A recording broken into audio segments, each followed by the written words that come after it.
আসসালামু আলাইকুম। আউযু বিল্লাহি মিনাশ শাইতানির রাজিম। বিসমিল্লাহির রহমানির রহিম। নাহমাদুহু ওয়া নুসাল্লি আলা রাসূলিল কারীম, আম্মা বাদ। ফাকাদ ক্বালাল্লাহু তাবারাকা ওয়া তাআলা ফি কালামিহিল মাজিদ ওয়া ফি ফুরকানিল হামিদ। ইন্নাল্লাহা ওয়া মালাইকাতাহু ইউসাল্লুনা আলান নাবী ইয়া আইয়ুহাল্লাযীনা আমানু সাল্লু আলাইহি ওয়া সাল্লিমু তাসলিমা। আল্লাহুম্মা সাল্লি আলা মুহাম্মাদিন নাবিল উম্মি ওয়া আলা আলিহি ওয়া আসহাবিহি ওয়া বারিক ওয়া সাল্লিমু তাসলিমা। আলহামদুলিল্লাহ, আমরা একটা মাস পেয়েছি যে মাসটা শেষ হতে চলেছে। তো এই মাসটার নাম হলো, আমরা সবাই আরবি মাস জানি, এই মাসটার নাম হলো জুমাদুস সানি। আমরা 12টা মাস জানি বাংলা: বৈশাখ, জ্যৈষ্ঠ, আষাঢ়, শ্রাবণ, ভাদ্র, আশ্বিন, কার্তিক, অগ্রহায়ণ, পৌষ, মাঘ, ফাল্গুন, চৈত্র। আবার এদিকে ইংরাজি মাস জানি, তো সেটাও আমাদের মুখস্থ আছে। তো জানুয়ারি, ফেব্রুয়ারি, মার্চ, এপ্রিল, মে, জুন, জুলাই, তারপরে August, September, October, November, December. তারপরে আমরা তো এবারে আসছি আমরা আরবি মাসের দিকে: মহরম, সফর, রবিউল আউয়াল, রবিউল সানি, জমাদুল আউয়াল, জমাদুল সানি, রজব, শাবান, রমজান, সওয়াল, জিলকদ, জিলহজ, এই 12টা মাস। আমরা সবাই বাংলা ইংরাজি মাস জানি, কিন্তু আরবি মাস অনেকেই জানি না। এই আরবি মাসের সম্বন্ধে আমাদের সবাই একটু দূরে সরে আছে। তাই আমরা আরবি মাস সম্বন্ধে একটু বলবো। এই মাসটা হলো জুমাদুস সানি মাস, শেষ হতে চলেছে। আল্লাহ পাক কোরআন পাকের মধ্যে বলেছেন, লা তাসুব্বু দাহারা আনা দাহারু কুল্লাহু। বলছে আল্লাহ পাক বলছেন, হে মানব মণ্ডলী, সে সমস্ত মানুষগণ, তোমরা সময়কে গালি গালাজ করো না, কারণ সমস্ত সময়ের নিয়ন্ত্রণ কর্তাই আমি। অর্থাৎ আল্লাহ বলছেন, আমি নিজেই নিয়ন্ত্রণ কর্তা। সুতরাং দিন ক্ষণ বা সময়কে শুভ অশুভ মনে করার কোনো রকম ভিত্তি নেই। তাহলে এই মাসে নফল ইবাদত ছিল, আমরা সেদিকে খেয়াল করিনি। শেষ হতে চলেছে, এখনো সময় রয়েছে, তো আমরা সেদিকে লক্ষ্য করে একটু চলবো। বর্ণিত আছে যে জমাদাল উখরা মাসের, অর্থাৎ আখির বলা হয়েছে, উখরা মানে আখের, আর জমাদুল উখরা মাসের প্রথম তারিখে হজরতে আবু বকর সিদ্দিক রাদিয়াল্লাহু আনহু অন্যান্য বিশেষ সাহাবাগণ 12 রাকাত নফল নামাজ পাঠ করতেন, 12 রাকাত নামাজ পাঠ করতেন। তবে এই নামাজ প্রত্যেক রাকাতে সূরা ফাতিহার পর সূরা ইখলাস 11 বার পাঠ করা উত্তম, ভালো। কেউ কেউ সূরা ইখলাসের পর 3 বার আয়াতুল কুরসিও পাঠ করতেন। তাহলে বোঝা গেল এইগুলো আমরা এগুলো খেয়াল করি না। আর কারো গৃহস্থলী ও পারিবারিক জীবনে, মানে পারিবারিক জীবনে যদি বিশৃঙ্খলা ও অশান্তির জোয়ার হইতে থাকে বা বইতে থাকে, এবং জীবনযাত্রার শান্তির লেশমাত্র যদি না থাকে, তাহলে সে জুমাদুল উখরা, অর্থাৎ এই জুমাদুল আখির মাসের প্রত্যেক ফজরের নামাজের ও মাগরিবের নামাজের পর নিচের তাসবিহ 100 বার, অর্থাৎ হুয়াল হাইয়ুল কাইয়ুম, হুয়াল গনিউল মাতিন, 100 বার করে পড়লে আল্লাহ সুবহানাহু ওয়া তাআলা তার সমস্ত অশান্তি দূর করে দেবে। তাহলে এটা আমরা অবগত নই। কোনো কোনো বর্ণনায় পাওয়া যায় যে জুমাদুল উখরা মাসের প্রত্যেক বৃহস্পতিবার রাত্রে 10 রাকাত নফল নামাজ 2 রাকাতেও পড়তে বলেছেন। আর আরো বর্ণিত আছে জুমাদুল উখরা মাসের 13, 14, 15 তারিখ রাত্রে 4 রাকাত নফল নামাজ এমনভাবে পড়বে যেন প্রত্যেক রাকাতে সূরা ফাতিহার পর সূরা ইখলাস 15 বার পাঠ করা। এমনিতে নামাজ পড়ে না, তাও ফের যদি নফল নামাজ এরকম হয়, তাহলে কি করবে? এই মাসটা শেষ হতে গেল, শেষ মানে জুম্মা হয়ে গেছে। সামনে আসছে রজব মাস। সামনে কি মাস আসছে? রজব মাস। এই রজব মাসের ফজিলত অনেক বেশি গুরুত্ব, সেজন্য করে আমরা সেদিকে লক্ষ্য করব। আরবি মাসের 7ম মাস হচ্ছে রজব মাস। রজব মাস হচ্ছে কোন মাস? 7ম মাস, 7 নম্বরে এসেছে। 6 নম্বর হলো জুমাদুল উখরা মাস, জুমাদুল আখির, অর্থাৎ সানি মাস শেষ হয়ে গেল, যাচ্ছে। আর এবার আসবে রজব মাস। এই মাসের মহত্ব ফজিলত অনেক বেশি। হযরত আনাস ইবনে মালিক রাদিয়াল্লাহু আনহু বর্ণিত আছে যে এই মাসে হযরত রাসূলুল্লাহ সাল্লাল্লাহু আলাইহি ওয়াসাল্লাম রজবের চাঁদ দেখতেন, তখন তিনি উভয় হাত উঠায়ে এই দোয়া পড়তেন: আল্লাহুম্মা বারিক ফি রজাবা ও শাবানা ও বাল্লিগনা ইলা শাহরি রমাদান। বলছে খোলাসাতুল আকবরে লিখিত আছে, যে ব্যক্তি রজব মাসের 1 থেকে 15 এবং শেষ তারিখ পর্যন্ত হবে, উক্ত দিন গোসল করবে এবং সেই সমস্ত গুনাহ হতে পাক হয়ে যাবে। যে ওই দিন যত পবিত্র হবে সে দিবস তার মাতা তাকে এই মতো যেন প্রসাব করেছিল। কোন দিন? 1 তারিখে এবং 15 তারিখে। প্রথম তারিখে, এবং 15 তারিখে বলা হচ্ছে শেষ তারিখ প্রাপ্ত হবে, এবং শেষ তারিখ প্রাপ্ত হবে, শেষের দিকের কথা বলা হয়েছে। ফের আবার গোসল করবে প্রত্যেক কি হলে ফজরের, প্রত্যেকে বলছে কি গোসল করবে কিরকম, যে ওই ব্যক্তি মাগরিবের পরে বা ফজরের পরে, তাও লেখা নেই। রজব মাসের এই মধ্যে 5টি রাত অত্যন্ত ফজিলতপূর্ণ। এই রাতগুলোতে ইবাদত বন্দেগী করা অত্যন্ত পুণ্যের কাজ। এই রাতগুলো হচ্ছে 1 তারিখ, 15 তারিখ, 28 তারিখ, 29 ও 30 তারিখের কথা বলা হয়েছে। বোঝা গেল? তাহলে এই মাসটা আমরা ইবাদত করবো। আল্লাহ রসুল সাল্লাল্লাহু আলাইহি ওয়াসাল্লাম এই মাসে মিয়ারাজে গিয়েছিলেন, নামাজ এনেছিলেন, অনেক সংগঠিত ব্যাপার হয়েছে। যাই হোক, তাই এই পর্যন্ত এ মাসে সংক্ষিপ্ত জানানো হলো। এখন কিছু প্রশ্ন উত্তর হবে, ইসলামিক কুইজের প্রশ্ন উত্তর, যা আমাদের প্রয়োজন। প্রত্যেকটা মানুষের প্রয়োজন, আমাদের জানার দরকার আছে। না কি হলো, বোঝা গেল তো? আচ্ছা, এবার শোনো যে আমরা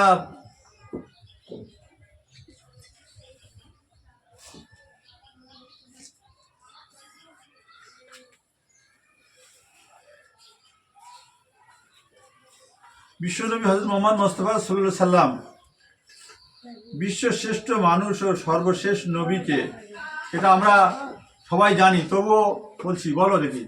বলছে যে বিশ্ব শ্রেষ্ঠ মানুষ ও সর্বশ্রেষ্ঠ নবী বা শেষ নবীকে, লেখা তোমরা লিখতে শুরু করো। এদিকে চলুক, ওদিকে লেখা শুরু হোক। তোমাদের কি বলে দিচ্ছি, লিখতে বলেছি তো। বিশ্ব শ্রেষ্ঠ মানুষ ও সর্বশেষ নবীকে, প্রশ্ন, ঠিক আছে? এর সঠিক উত্তরটা হযরত মুহাম্মদ মুস্তাফা সাল্লাল্লাহু আলাইহি সাল্লাম। তিনি, তার পরের প্রশ্ন, তিনি হযরত আদম আলাইহিস সালামের কোন পুরুষে জন্মগ্রহণ করেন? বলছে তিনি আদম আলাইহিস সালামের 90তম উত্তরসূরি ছিলেন। 90তম, আদম আলাইহিস সালামের 90তম আল্লাহ রসুল, ঠিক আছে? তার পরের প্রশ্ন হলো, কাকে জাবিহাইনের বা 2 কুরবানির পুত্র বলা হয়? হুজুর সাল্লামকে। কেন বলেন তো, কেন? তার পিতা মাতার নাম কি? আমরা সবাই জানি না? তাহলে এখানে আবারও বলছি, বিশ্ব শ্রেষ্ঠ মানুষ ও সর্বশেষ নবীকে, প্রথম প্রশ্ন, সঠিক উত্তর হবে হযরত মুহাম্মদ মুস্তাফা সাল্লাল্লাহু আলাইহি সাল্লাম। আচ্ছা, তারপরের প্রশ্ন, তিনি হযরত আদম আলাইহিস সালামের কোন পুরুষে জন্মগ্রহণ করেন? তিনি হযরত আদম আলাইহিস সালামের কোন পুরুষে জন্মগ্রহণ করেন? সঠিক উত্তরটা হবে তিনি আদম আলাইহিস সালামের 90তম উত্তরসূরি ছিলেন। 90তম, ঠিক আছে? তারপরে পরের প্রশ্ন, কাকে জাবিহাইনের বা 2 কোরবানির পুত্র বলা হয়? হুজুর সাল্লাল্লাহু আলাইহি সাল্লামকে।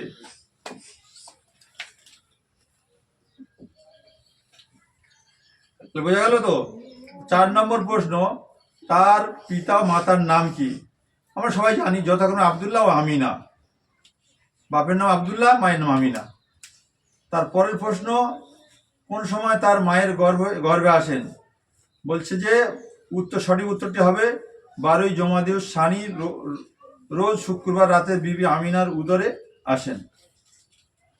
এই পর্যন্ত আর শেষ প্রশ্ন হয়ে গেল। এবার তোমরা একটু দেখে দেখে লিখে নিতে পারো, অন্যটা হবে। এবার বুঝে আসছে তো? বুঝে আসছে না আসেনি? একটা দাও।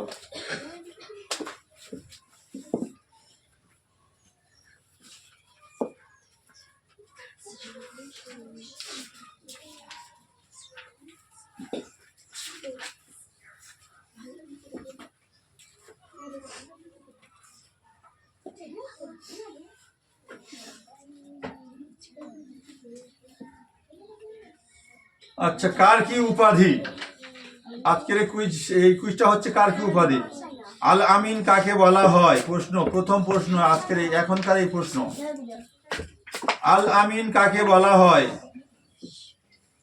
সঠিক উত্তর হবে হযরত মুহাম্মদ মুস্তাফা সাল্লাল্লাহু আলাইহি সাল্লামকে আল আমিন বলা হয়। তারপরের প্রশ্ন হচ্ছে খালিলুল্লাহ কাকে বলা হয়?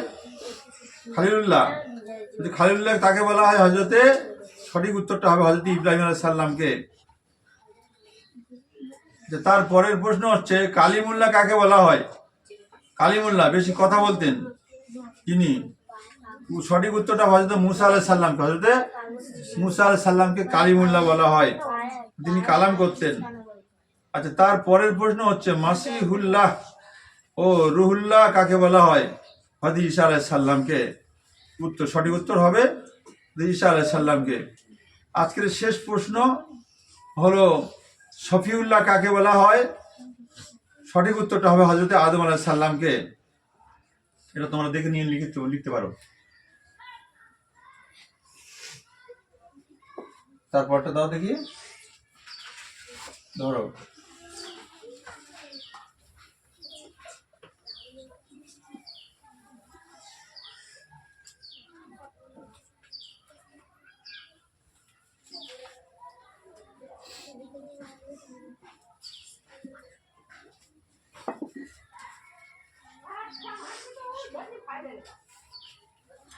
আচ্ছা, আমরা এসেছি এমন একটা জায়গায়, যে জায়গাটা আমাদের শিক্ষা কেন্দ্র অর্থাৎ মাদ্রাসা, ছোট্ট একটা মাদ্রাসা। এই ছোট্ট মাদ্রাসায় আমরা উপনীত হয়েছি। দূরে এবং কাছে যেসব শ্রোতামণ্ডলী ও আমার চ্যানেল দেখনেওয়ালা যত সব শ্রোতামণ্ডলী আছেন, আপনারা আগামীতে ভিডিও করার জন্য একটা সাবস্ক্রাইব করবেন, শেয়ার করবেন বেশি বেশি করে, আর লাইক করবেন, আর আমাদের জন্য দোয়া করবেন। ছোট্ট একটা প্রতিষ্ঠানের জন্য আল্লাহ পাক যেন আমাদেরকে আরো আগে নিয়ে যায়। সবাই বলি আমিন।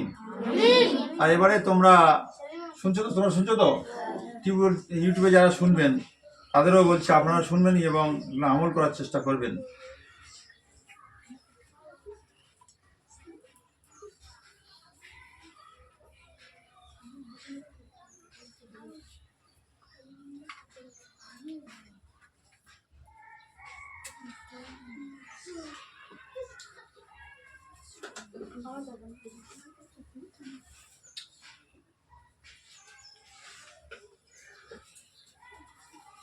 আজকে এসেছি আমরা রবিবার দিন ও রাতের নফল নামাজ।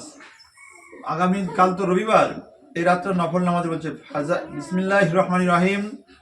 ফাজালে নাফেলা নামক কিতাবে বর্ণিত আছে, রবিবার দিন দিবা ভাগে 4 রাকাত নফল নামাজ আদায় করে মহান আল্লাহ তাআলার নিকট বা প্রার্থনা করবে, আল্লাহ তাআলা তাই মঞ্জুর করবেন। এই নিয়ম 2 রাকাতে নিয়ে তো নামাজ আদায় করবে। প্রথম 2 রাকাতে সূরা ফাতিহার সাথে সূরা সাজদা, অর্থাৎ দ্বিতীয় রাকাতে সূরা ফাতিহার সাথে সূরা তাবারাকাল্লাজি পাঠ করবে। তারপর শেষ 2 রাকাতে উভয় রাকাতে সূরা ফাতিহার সাথে একবার সূরা জুমা পাঠ করবে। এই দিন রাতে 20 রাকাত নফল নামাজ, আমরা এমনি নামাজ পড়ি 20 রাকাত নফল নামাজ, তাহলে বোঝা গেল। আচ্ছা, তাহলে আমরা আগামী দিনে রাতের জন্য পড়ব, এবং এটাও দিয়েছেন যে আল্লাহর কালাম কোরআন শরীফ পাঠ করে মুনাজাত করবে। এই নামাজ মাগরিব এবং এশার নামাজের মধ্যখানে আদায় করাই উত্তম। তবে ইস্তেগফার করতে বলেছেন, আস্তাগফিরুল্লাহ রব্বি মিন কুল্লি জামবিন ওয়া আতুবু ইলাইহি, এটা পড়তে বলেছেন। দরুদ শরীফ পড়তে বলেছেন, আল্লাহুম্মা সাল্লি আলা সাইয়্যিদিনা ওয়া নাবিয়ানা ওয়া শাফিয়ানা ওয়া মাওলানা মুহাম্মাদিন সাল্লাল্লাহু আলাইহি ওয়া আলা আলিহি ওয়া সাহবিহি ওয়া বারিক ওয়া সাল্লিম। তারপরে বলেছেন লা হাওলা ওয়ালা কুওয়াতা ইল্লা বিল্লাহিল আলিয়্যিল আযীম।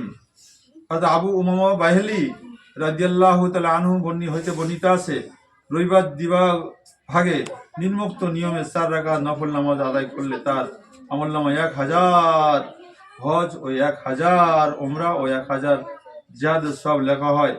এই নামাজ আদায়কারীর জন্য বেহেশতের 8টি দরজায় খুলে দেওয়া হয়। সুবহানাল্লাহ। 2 রাকাতের নিয়তে এই নামাজ আদায় করবে।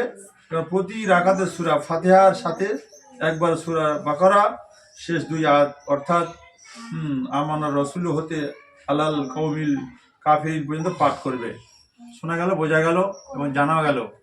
আমরা এবং আমরা সবাই দূরের কাছে যারা শুনবেন, সবাই আমল করার চেষ্টা করবো ইনশাআল্লাহুল আজিজ। আল্লাহ যেন তৌফিক দান করেন, আমিন। ভুল হলে ক্ষমার যোগ্য, এবং আমাদের জন্য দোয়া করবেন। আগামীতে আবারও ভিডিও করার জন্যে আপনারা একটা সাবস্ক্রাইব করবেন এবং লাইক করবেন, বেশি বেশি করে শেয়ার করবেন। আল্লাহ এবং আল্লাহর রসুলকে ভালোবাসার খাতিরে সাবস্ক্রাইব করে আপনারা আমাদেরকে উৎসাহিত করবেন। আসসালামু আলাইকুম।